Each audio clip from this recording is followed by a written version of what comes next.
Hey everyone, Brian Carroll here. Welcome back. This time around, we're going to talk about the practicing strategies that I use as a busy adult that I hope you are going to find useful. So, you got your snacks? Excellent. Are you sitting down? All right, well, sit down so we can get started. Are you ready? Awesome. Let's do it.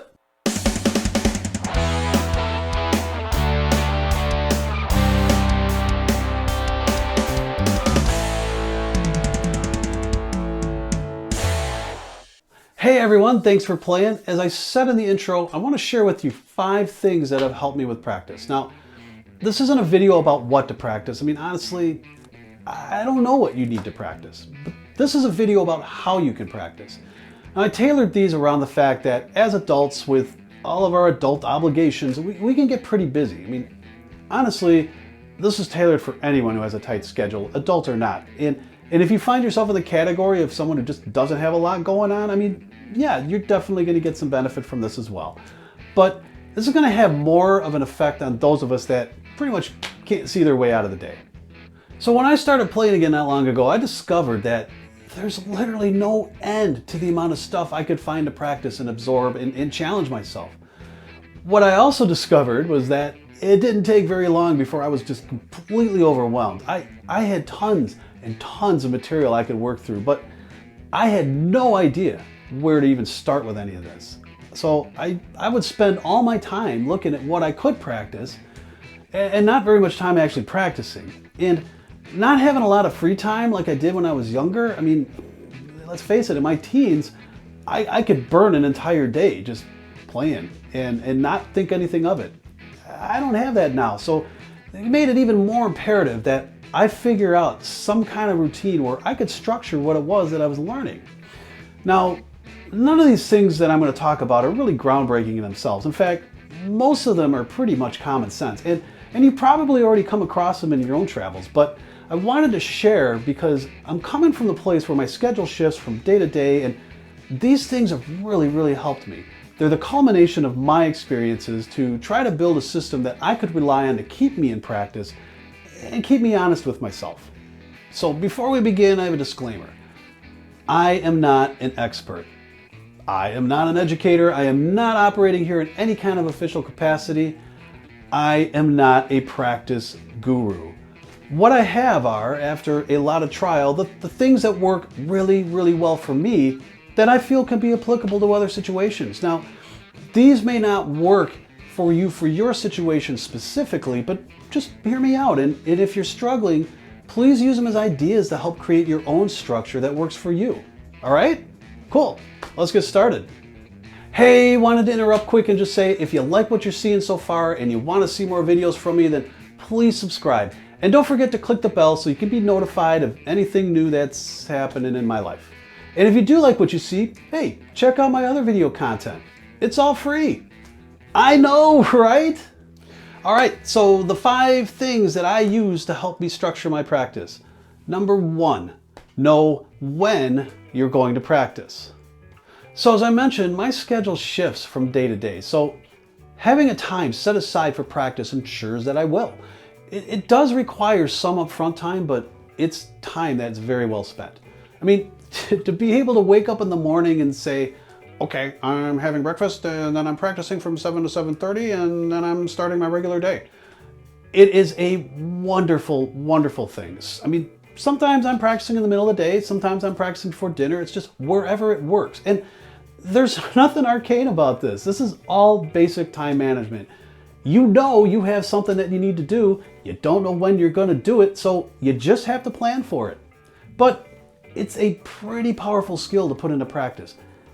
Take the time to do this. Future you is going to be so indebted. Okay, second thing, know what you're going to practice. Okay, so we just talked about when to practice, so it makes complete sense to also talk about what to practice. Now, because I'm working with a limited chunk of time throughout the day, I don't have the luxury of noodling about for 15 minutes and then deciding to get serious. I need to sit down and I need to get started. So in order for me to be effective with that, I need to know what it is that I'm going to be working on. So I create practice routines, which They're just nothing more than handfuls of exercises, as you probably have guessed.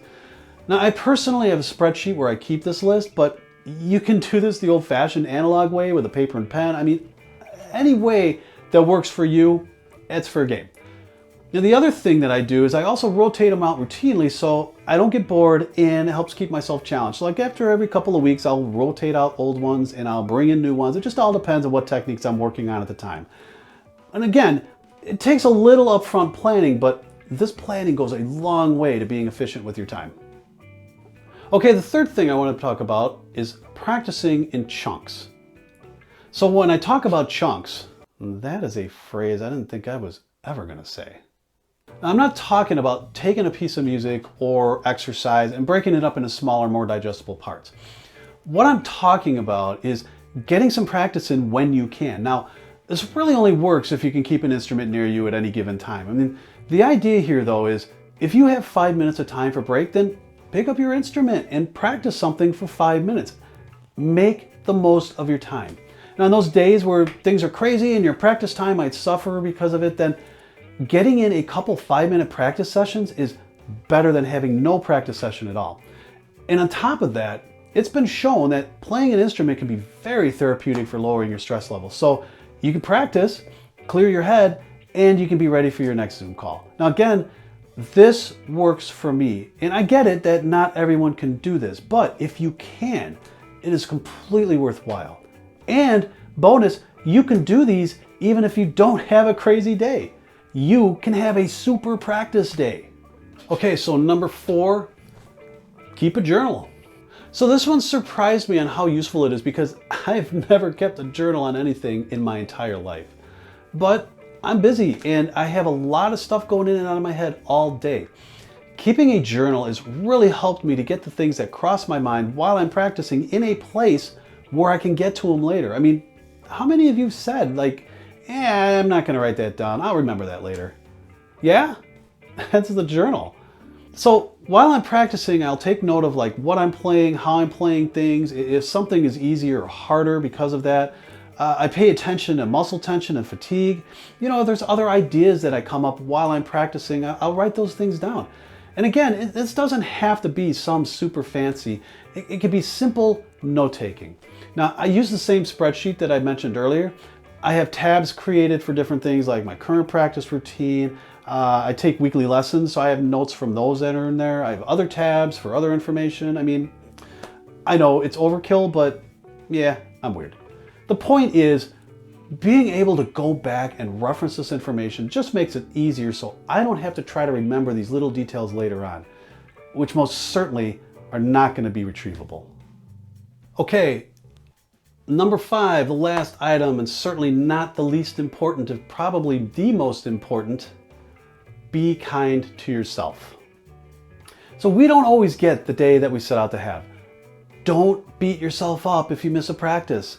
I try not to. Trust me, this is coming from someone who can be pretty hard on themselves. If playing music is a priority for you, but the day gets away and you didn't meet your goal, you know, it's gonna be okay. In the grand scheme of things, you're gonna be fine. Provided you're regularly diligent and consistent with your practice, there's no harm at all in missing a practice here and there. Hey, life is life, and we need to be present for it, even when we don't want to be sometimes. So do what you can do, move on, and give yourself credit for the things that you have done. Okay, I hope all this information was helpful. I know there are many, many ways to tackle practice and routines, and if you have other suggestions or other things that have worked for you, please leave them in the comments. I would love to hear about them, and I think everyone else would too, honestly. We can certainly all benefit from each other's experiences here. Okay, that's all I have for this time. If you liked what you saw and you want to see more, please subscribe to my channel, and don't forget to click the bell to be notified of anything new that I post here. I'm on Instagram. You can follow me there at bc_rocker, and yeah, that's all I have. So thanks for watching, everybody. Until next time.